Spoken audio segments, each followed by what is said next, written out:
So guys good morning. ছাগল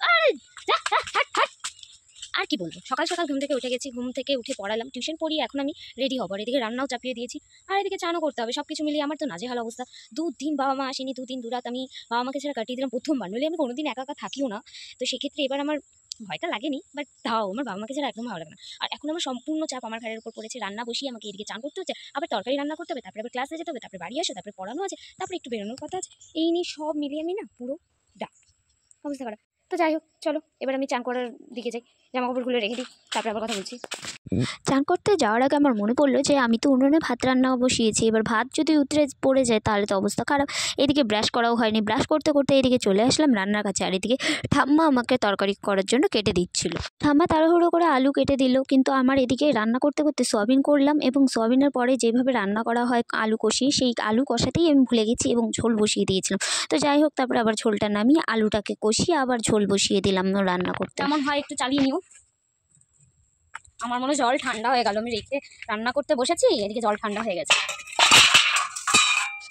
so guys, আমার রান্না বান্না খাওয়া দাওয়া সব কমপ্লিট। আর আজকে আমার সত্যি বলতে যেটা অনেকটা লেট হচ্ছে, 1টা বেজে গেল, 1টা বাজতে এখনো বাকি। তো যাই হোক, চলো যাওয়া যাক। যেহেতু আজকে সানডে ছিল তাই আর আমার অফিসে যাওয়ার দরকার পড়েনি, তো আমি মেকআপের ক্লাসে গেছিলাম, এমনিতে লেট হয়ে গেছিলো। তারপরে এই যে দেখতে পাচ্ছ এতগুলো ব্যাগ, সব কিন্তু আমার না, এই যে এই দিদিরা বাথরুমে গেছিলো আর আমি সামনে বসে সেই ব্যাগগুলো ধরেছিলাম। তারপরে যখন আমি বাড়ির থেকে ব্যাক করছিলাম তখন দেখছি যে একটা মৃত মানুষকে নিয়ে যাওয়া হচ্ছে প্রথমে, এবং ঠিক তার পেছনেই একজনের অন্নপ্রাশন হচ্ছে, সেই বাজনা সহ নিয়ে যাচ্ছে।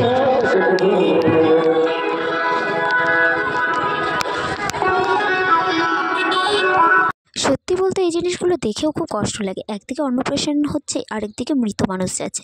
তারপরে আমাদের বাড়ির গলিতে ঢুকতেই আমার সুপ্রিয়ার সাথে দেখা হলো, এবং আমি সুপ্রিয়াকে কল করেছিলাম যে তুই কোথায় আছি, তো ও বললো আমি তোদের দিকে যাচ্ছি, তো একসাথে আমার বাড়ির দিকে যাচ্ছি। সোনালে ওই কান্না করছিল, ওরে বাবা রে, ধরবা না। কি এনেছো? কি এনেছো বলো দুষ্টু? সো গাইস, 2 দিন পরে আমার বাড়ির লোক বাড়িতে এসেছিল, এবং আমি বিকালে এসে দেখি যে দিদি এসে পড়াতেও শুরু করে দিয়েছিল।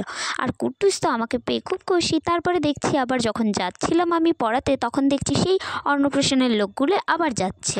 যাই হোক, তারপরে চলে গেলাম আমি পড়াতে, এবং ওমদের বাড়িতেই গেছিলাম যেহেতু। চা খেয়ে আমি প্রথমে চলে গেলাম ব্যাগ নিয়ে রুমের মধ্যে, পড়ানোর ব্যাগটা নিয়ে, যে আমি টাস্ক দেবো আর ও আসুক ততক্ষণে খেয়ে দিই, নইলে পরে আস্তে আস্তে খেতে খেতে ওর লেট হয়ে যাবে। সেই জন্য আমি তাড়াহুড়ো করে চলে আসলাম ভেতরে, এবং তারপরে ও মহারাজ চলে এসেছে পড়াশোনা করার জন্য। আর দেখুন কিভাবে দাঁড়িয়ে দাঁড়িয়ে পড়াশোনা করছে। যাই হোক, আজকের মতো ভিডিওটা এতটুকুই, দেখাচ্ছে আবার নেক্সট ব্লগে। ততক্ষণ তোমরা সবাই সাবস্ক্রাইব করে দিও।